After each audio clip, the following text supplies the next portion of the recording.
Good morning, everyone. This is a pivotal moment for the UK and for Scotland. Tonight, the UK will leave the European Union. That will be a moment of real and profound sadness for so many of us across the UK. And here in Scotland, given that it is happening against the will of the vast majority of us, that sadness will be tinged with anger. Now, it would be very easy to dwell on that, on all that is being taken away from us. But that's not what I want to do today. Instead, I want to focus on something much, much more important: hope. Hope of a different and better future for Scotland. A future in which our path as a country is determined by those who care most about Scotland's interests. That is all of us who live here. A future in which we do not have to choose between a relationship with our closest friends across the British Isles and our ties with Europe, but can instead build and nurture both. A future where our own Parliament and our own government, accountable to the people of Scotland, are responsible for the decisions and the international partnerships that shape our direction and our destiny. A future where we continue to be an open, welcoming place to live, study and work, and a valued member of the European family of nations. Make no mistake, after tonight, that future is only open to us with independence.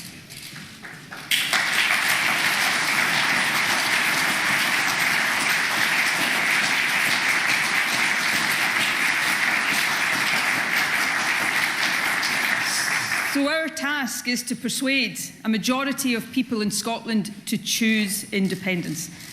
I want to focus today on the work we need to do to persuade that majority that independence is the right and the best choice, and how in the process of doing that, we will secure our right to choose it in a referendum.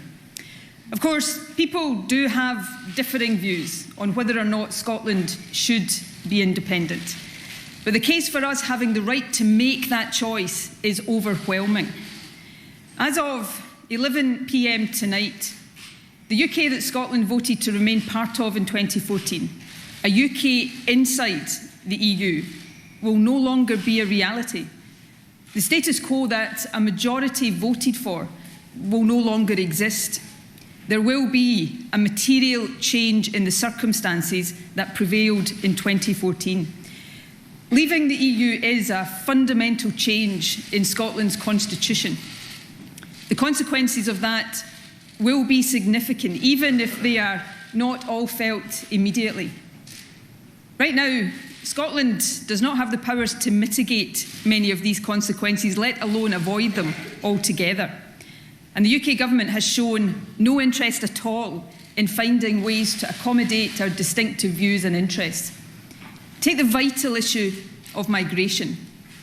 On Monday, I published proposals that would, in a post-Brexit world and within current constitutional arrangements, allow Scotland to address our distinctive population challenge. These proposals have significant support from across Civic Scotland and the business community. And yet, within hours, and with no consideration whatsoever, they were dismissed out of hand. Fewer people able to come to Scotland to live and work risks a working age population going into decline. That means fewer people available to do the jobs that need done in our private businesses and public sector, including our National Health Service. And it means fewer people paying the taxes that we need to fund these public services. It means an economy stagnating, not growing, and Scotland not reaching our full potential. That is just one way in which we know already, and with certainty, that the folly of Brexit, coupled with the deaf ear of Westminster, will damage Scotland's prosperity and our well-being. And as will become stark in the months ahead, that will not be the only consequence of Brexit that will be harmful to Scotland. Now, exactly how Brexit will develop beyond tonight is not yet certain. Negotiations about the terms and nature of the UK's new relationship with the EU haven't started yet. New cliff edges have been created by the UK government, and a devastating no-deal outcome at the end of the transition remains possible. Now, for my part, I hope that that future relationship will be a close one, and I will do all I can to encourage that. But be under no illusion. All of the signs from this Tory government are that instead of cooperation and close relationships, they are heading for divergence and deregulation. What that will mean in the future for workers' rights and environmental protection, for the shape of our economy and the very nature of our society will be profound. And while I am certain that this will be of little interest to a Tory government, the impact will be felt most by those who already have the least, the vulnerable and the poor. So we know that change is coming, but it does not have to be the change that the Tories want to impose on Scotland. A new independence referendum will put the decision about the best path for Scotland into our own hands. And there is a cast iron mandate from both the public and from the Scottish Parliament for that referendum. The SNP has now won 3 successive parliamentary elections on the commitment to give people the choice. And this week, the Scottish Parliament has endorsed that position. That the Tories are trying to block a referendum only shows their contempt for democracy in Scotland. And I think somewhat counterproductively for them, it serves to illustrate just how unequal this supposedly equal union is. And we should also remember this. Fundamentally, the Tory position is a sign of weakness, not of strength. If they had any confidence at all in the argument for the Westminster Union, they would have no problem with the people of Scotland having the right to choose. It is the fear of defeat that is making them so desperate to deny Scotland the choice. And we should draw great encouragement from that. What we in the independence movement must not do is allow a sense of frustration, understandable though it may be, to take us down dead ends or weaken our sense of purpose. We must not let the Tories turn a positive, persuasive and invigorating discussion about the best future for our country into an arid and bitter argument about process and procedure. We must stay the course, even if it sometimes feels difficult. And that's not caution talking, that is realism. You know, for me to pretend that there are shortcuts or clever wheezes that can magically overcome the obstacles we face might make my life easier in the short term, but it would do a long-term disservice to the independence cause that I, like so many, have dedicated my life to. My job is to lead us down a credible path that can deliver independence, and that is what I am absolutely determined to do.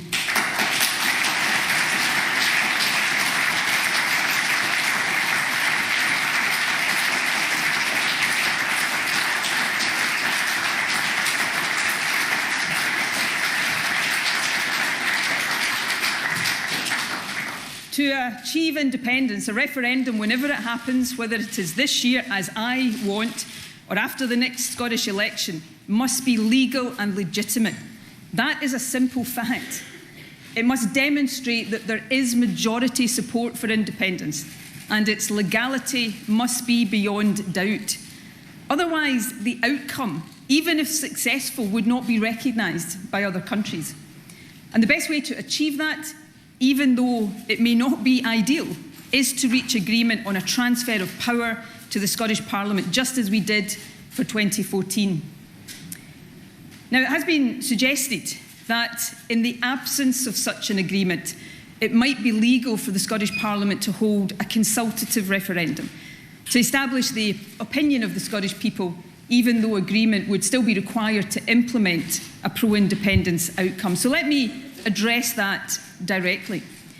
The issue of whether the specific constitutional reservation in the Scotland Act puts any form of independence referendum outside the powers of the Scottish Parliament, or instead leaves open scope for a non-binding consultative vote, has never been tested in court. That means it cannot be said definitively that it would not be legal, but equally it can't be described as being beyond legal doubt. If a proposal for a referendum on that basis were brought forward, it would be challenged in court. Now, if a court ruled that it was legal, it would not be a wildcat referendum, as our opponents like to brand it. It would be within the power of the Scottish Parliament. Should the UK government continue to deny Scotland's right to choose, we may reach the point where this issue does have to be tested. I am not ruling that out. But I also have to be frank. The outcome would be uncertain. There would be no guarantees.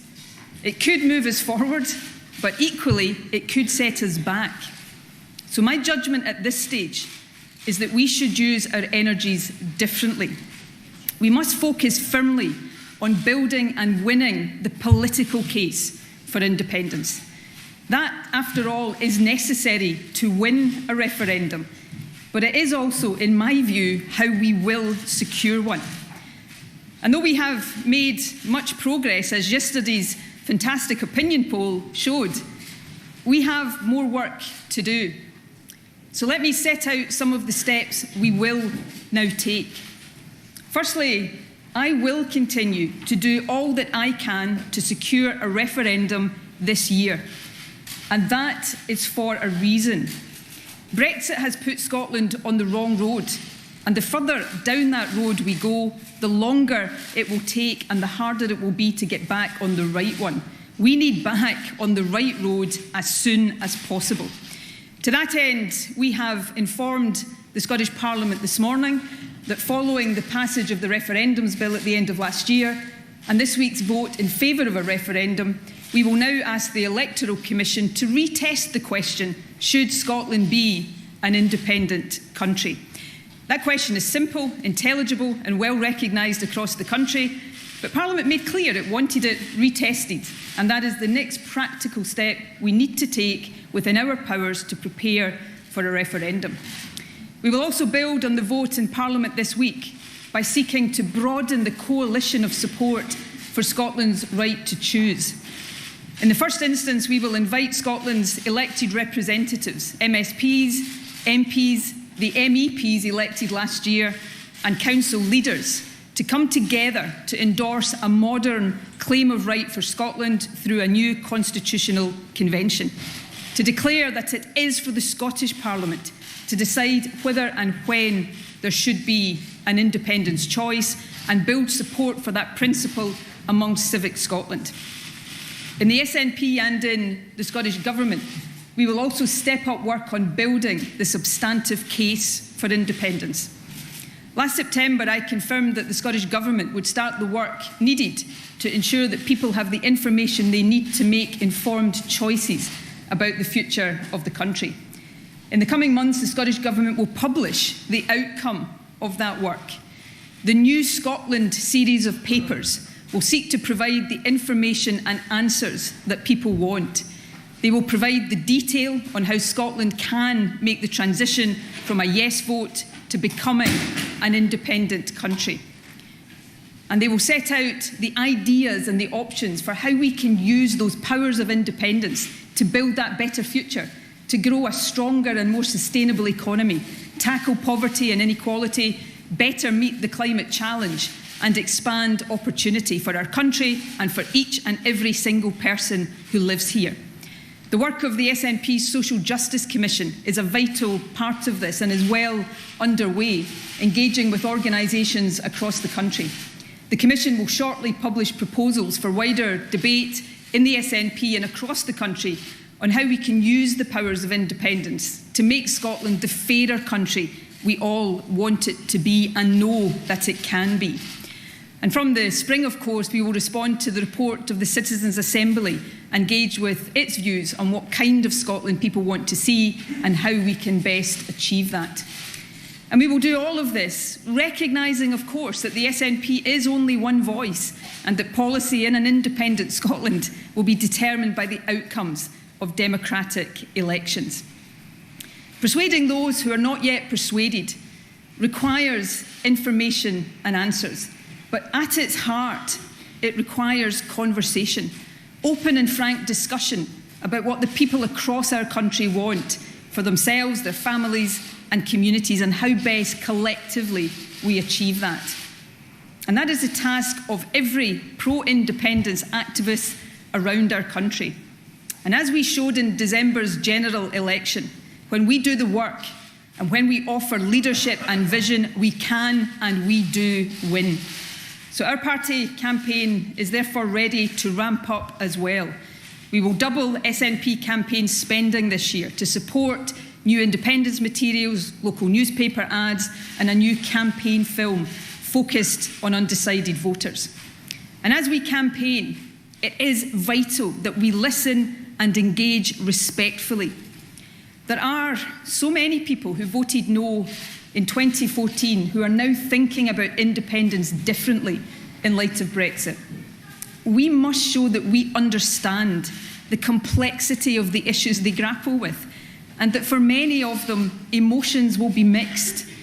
So we must make our case with passion, but also with patience and with respect. And we must never, ever stoop to the level of our political opponents.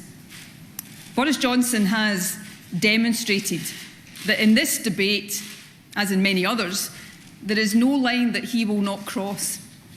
It's not just his dismissal of election results in Scotland and his derision at votes in the Scottish Parliament. This week he described serious, considered, widely supported Scottish Government proposals on migration as deranged. The Tories are not governing Scotland, they are goading Scotland. But as a wise woman once said, when they go low, we go high.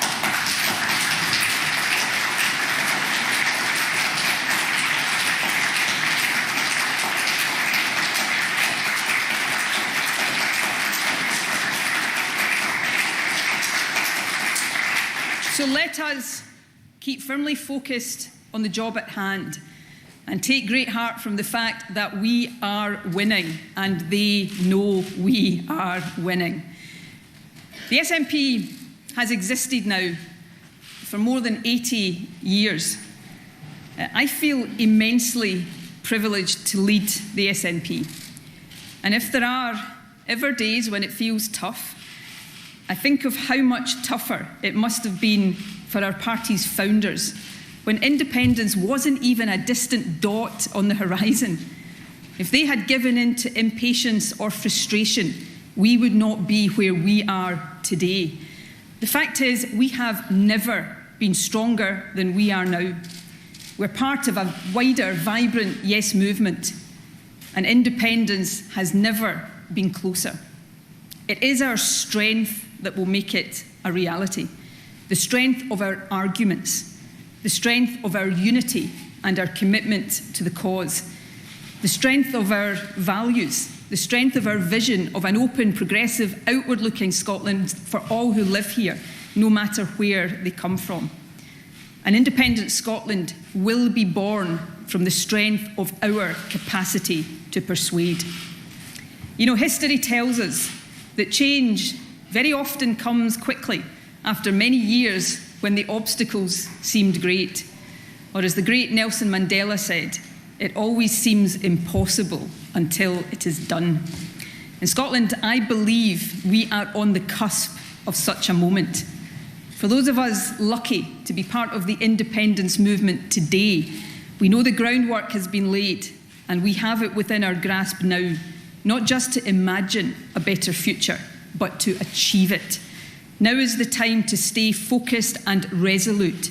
It is time to build our strength, to secure the right to choose. It is time to win Scotland's independence. Thank you.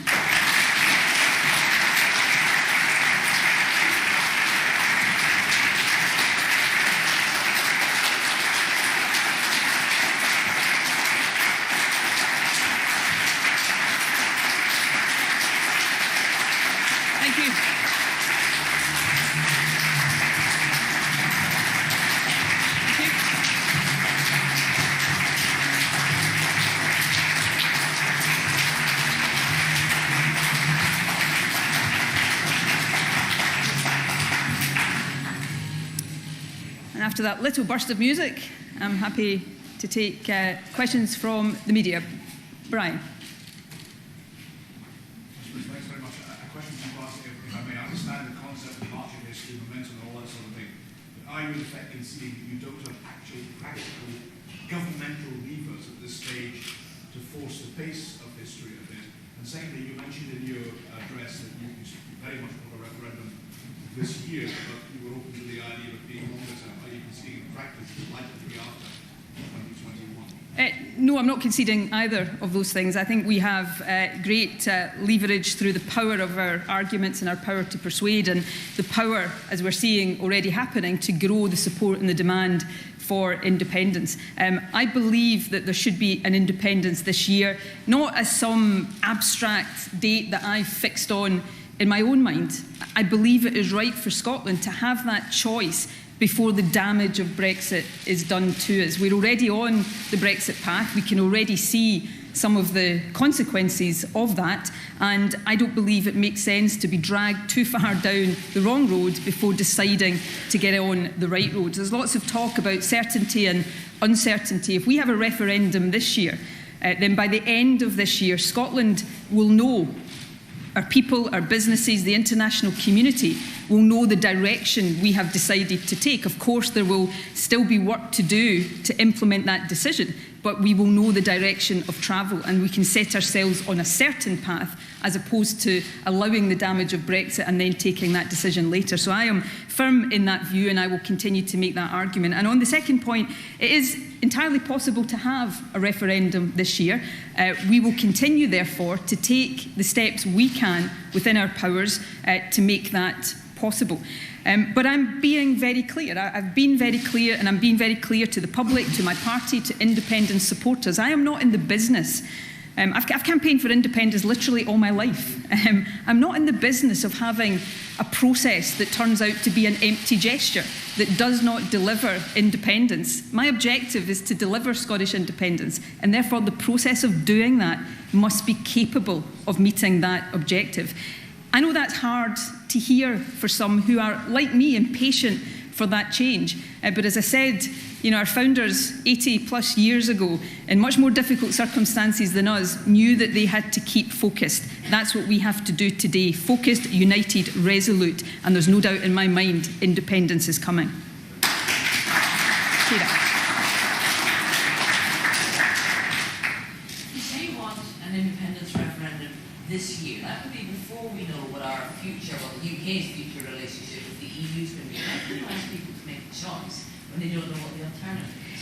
Well, actually, although we don't know the detail of that because the negotiations are not yet started, and as I said during the election campaign, which I think is very true, the Get Brexit Done line of Boris Johnson is a complete lie.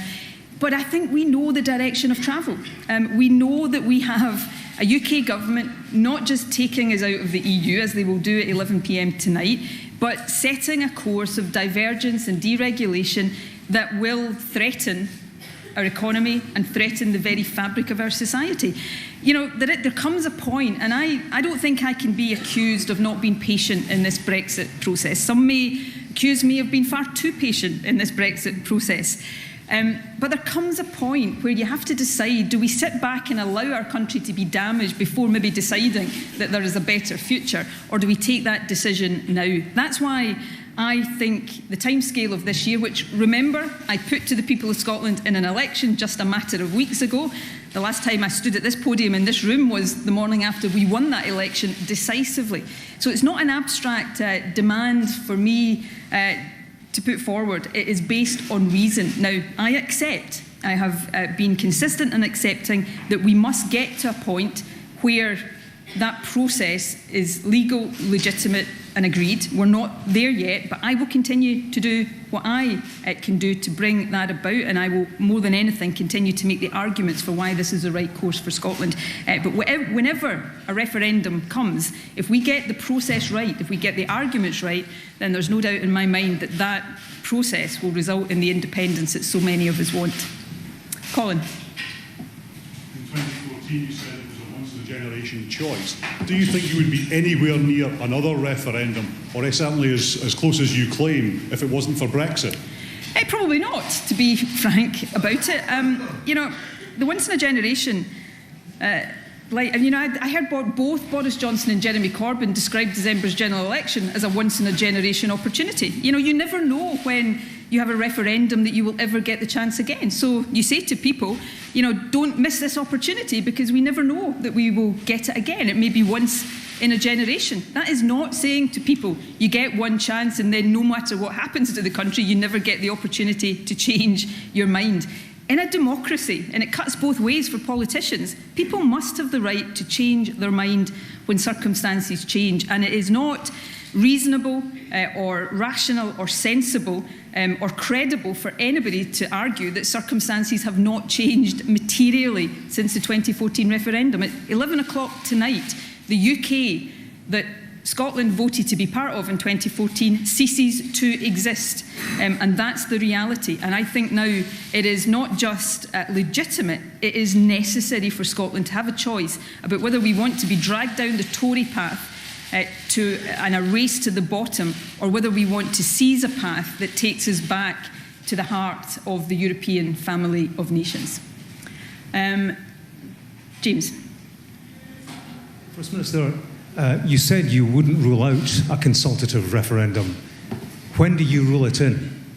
Well, you just talk to us about what you think that would demonstrate, and ultimately Boris Johnson would reject that result anyway, wouldn't he, if it was a positive in your favour? Well, that's a pretty dismal view of democracy, James, and not one I'm sure that Sky would endorse, being the great champion of election debates. But firstly, on the question about a consultative referendum, I will keep that under constant review. I'm being frank with people. We put our fate in the hands of the courts, then it might go our way, it might not. So, I believe the right thing to do to win a referendum and in the process secure our right to choose it is to build the political case. But I've been very clear that a referendum on that basis would be after a court had determined it was within the power of the Scottish Parliament. It would be a perfectly legal and legitimate process. And that is open to the Scottish Government. It's open to others right now to put that to the test. My judgment is that it's not the thing we should do right now.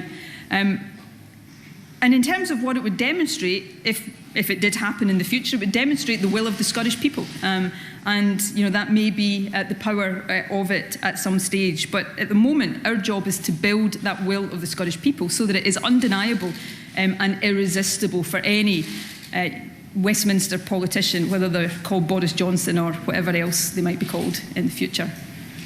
Peter. Thank you. Peter Smith, ITV News. First Minister, there have been tens of thousands of pro-independence supporters marching across the country in the hope that they could have their referendum this year, much of it based on what you've been saying for the last year or so. What can you say to them today to give them that hope? What will you say to them that it would take before you would consider taking the legal action? Because it doesn't look like Boris Johnson is in any mood whatsoever to change his mind. Well, what I will say to them is I will do everything in my power to deliver a referendum this year, and I believe a referendum will happen. I believe Scotland will become independent. But what I'm not going to do, and I said it directly here, I'm the leader of the SNP. I have a duty to be frank with my party. Leadership is not always about giving people the easy answers that are deceptively simple but turn out not to be the best way forward. Leadership is sometimes about doing the tougher thing, which is being honest with people. We need to have a process that is legal and legitimate. If I thought a legal challenge would guarantee that process, that would be one thing. But it might actually set us back. And actually, the job... sometimes I think all of us in the independence movement, perhaps myself included, have a tendency to talk as if the bit of the job that is about absolutely demonstrating beyond any doubt that there is a sustained majority for independence has been done. Now, I think we've made enormous progress in that, but actually that job is still to be done. So while we're working out the process, while we're in that war of attrition over the process, we don't have to be sitting doing nothing. In fact, we shouldn't be sitting doing nothing. We should be building that case, because in the process of doing that, we make sure that when the referendum comes, as it will, we win it. And also in the process of doing that, we secure that right to choose. So these two things are connected. You know, it may not be the easiest way forward. I accept that. If there was an easier way, I've campaigned for independence, as I said before, all my life. I bow to nobody in my desire for Scotland to be independent. If I thought there was an easier way, I'd have taken it already. So that's the reality. Stay focused, stay united. We are winning, and we've got to stay the course, and then we win conclusively and decisively.